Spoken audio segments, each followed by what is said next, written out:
Hello everyone and welcome to the channel. I'm Emmanuel, I'm an airline pilot, and in today's video I'm going to introduce a revolutionary piece of navigational equipment that enables you to fly anywhere within the reception range of the VOR on a direct course without having to do lengthy navigation via ground-based navigation aids.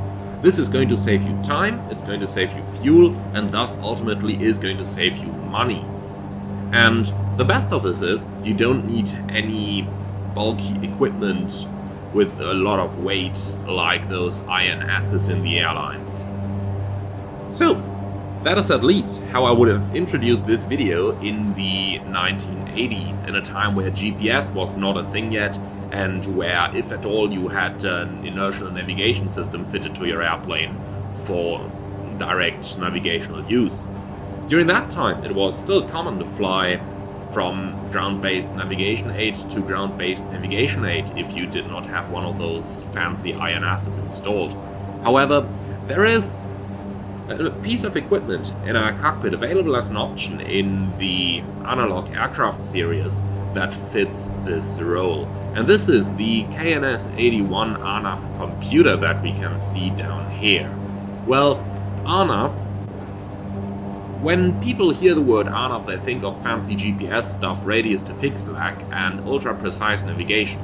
Now, this is the early days of aerial navigation, and I'm going to explain to you how this thing works and how you can make the best out of it. So, let's start. We're currently somewhere over at southern Germany, and we have a VOR tuned in our receivers, and apart from that, we did not really set anything up over here. We don't have any fancy GPS fitted, but nonetheless we want to navigate to our destination airport as directly as possible. And that's exactly where this piece of equipment comes into play. So let's have a look at how it works.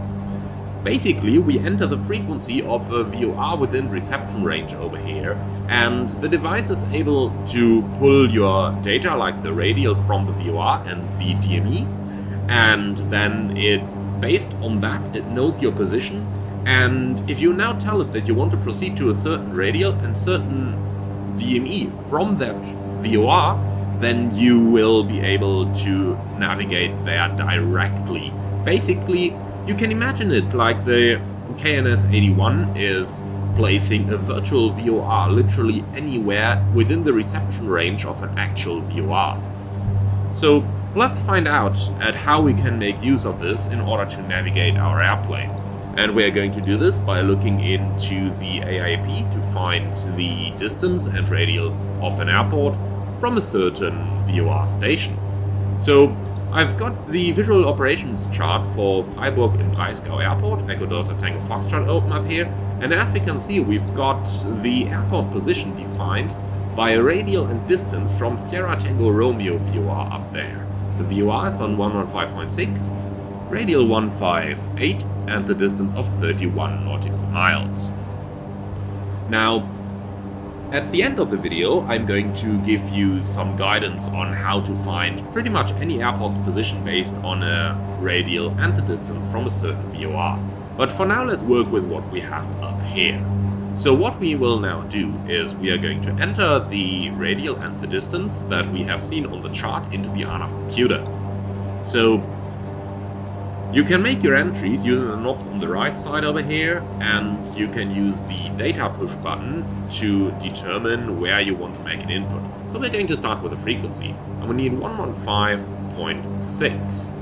Now from here we'll press data once again to get towards the radial, and we said that we are looking for radial 158. So let's dial in 158, and finally press data once more in order to define the distance, which we said earlier on is going to be 31 nautical miles from that VOR. So we put in 31, and now we are basically all set up with the RNAV computer in order to navigate towards that station.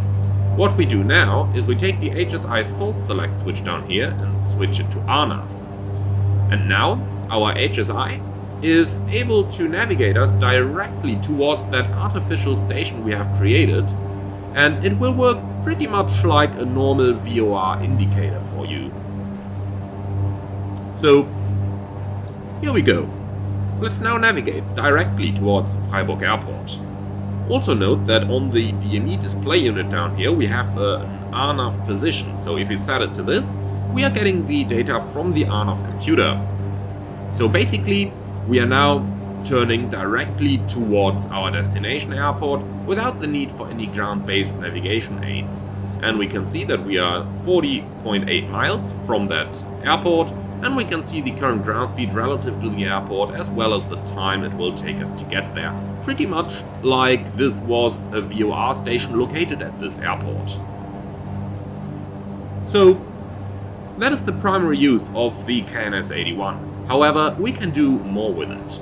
And what you are going to notice is we have several different modes of operation that we can use for the computer. We are currently in the RNAV mode, but let's check out the other modes we have available and check out what all of those modes actually mean. So we start in the RNAV mode, and in this we have a linear course deviation with a 5 nautical mile full-scale deflection. So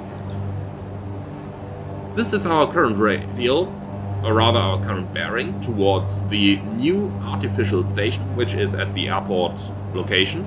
And by looking at the deflection over here, we can now tell how many miles we are off the center line of this bearing towards the station. So a full-scale deflection would be 5 nautical miles. So every one of those dots represents 1 nautical mile. Now, in the early days, in the 1980s, it was actually allowable to fly RNAV approaches like this. Nowadays that would be unthinkable, but back then you could do it. So, in order to do that, you would rotate the big selector until you see RNAV approach. And like that, the deflection still works the same, but you are going to notice that the needle is now located a bit further to the left. And that is because in RNAV approach mode, we get a 1.25 nautical mile full-scale deflection. In other words, this is simply more precise than the other mode. So over here we have 1.25 miles, so every one of those dots means a 0.25 nautical mile deflection from the selected track. Okay, that's the important modes we have available here. Another mode we have is the VOR mode and the VOR parallel mode. So if you put the KNS81 into VOR mode, then basically your device all of a sudden functions like a third navigational receiver. So if we tune it like this, we have now set it directly towards the VOR on 115.6, and like that we could use it like a standard VOR receiver. However, as a third possible choice on here.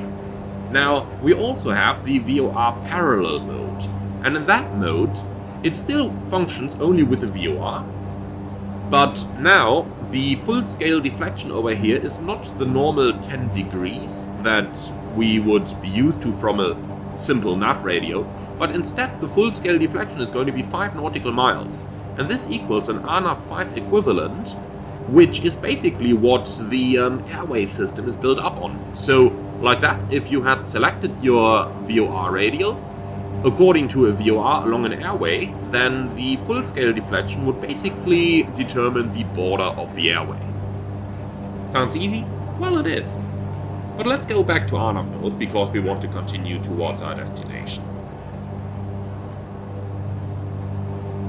So, let's check out a couple of the other features of the KNS81. And we can see that we are currently navigating towards waypoint number 1. You can define up to 10 waypoints and you can cycle through them using the little knob up there. So that's waypoint number 2. And we've simply selected something in here. Now, the good thing is, if you select something in here for a certain waypoint, the system is going to remember what you have selected. So you can pre-select up to 10 different waypoints in the KNS81 computer, and like that you can basically navigate along an airway just like you could with the modern set of GPS avionics. You will notice that the waypoint number is flashing if you bring it up initially, and while the number is flashing, your aircraft is still navigating towards the original active waypoint, which in our case, as we can see, is number 1, as that is not flashing. If you want to switch your target waypoint, let's select waypoint number 2, and then simply press the use button, and that is going to make number 2 the active waypoint that we want to fly towards. In our case, we still want to navigate to waypoint number 1, so let's select number 1 and use. Another handy feature that we have is the radial function, and when I press this, you will see the values down here on the DME display change, and we are going to lose the knots and minutes indication, and instead we are going to get the current radial and distance shown. So let's press that. We can see that right now it tells us we're on a radial 032 from the station, which is basically what we can read on the back of the needle up here as well. So that just gives you an immediate indication you're on radial 032 from the station, 24.8 miles, so it makes it very easy to pinpoint your current location on the en route chart.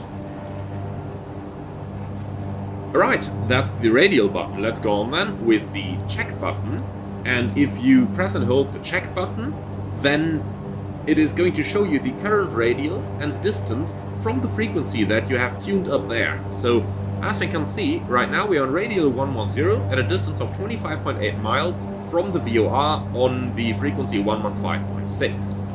And when you let go of it, it is going to show your data entry fields once again. Finally, the data button is used to switch around the different inputs where you can make your inputs for your navigation. And that is how the KNS81 RNAV computer works.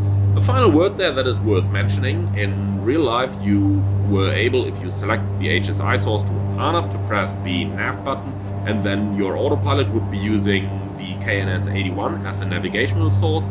However, that is not possible due to limitations with Microsoft Flight Simulator in our sim. So in here we have to track the course of the KNS81 using heading select and the heading button. Alright, that's it. That's how the KNS81 RNAV computer works. I hope you've learned something today. Do let me know in the comments below if there was something new for you in this one, or if you knew this stuff already. I would like to thank you very much for watching. Hope that you've enjoyed this one, and I'm very much looking forward to welcome you again on a future video. Until then, if you want to support the channel, you can do that using the Buy Me a Coffee link in the video description below, or by becoming a channel member, which is going to give you exclusive early access to new videos before they're released for the general public. Thank you very much for watching, and I'm looking forward to welcome you all again very soon.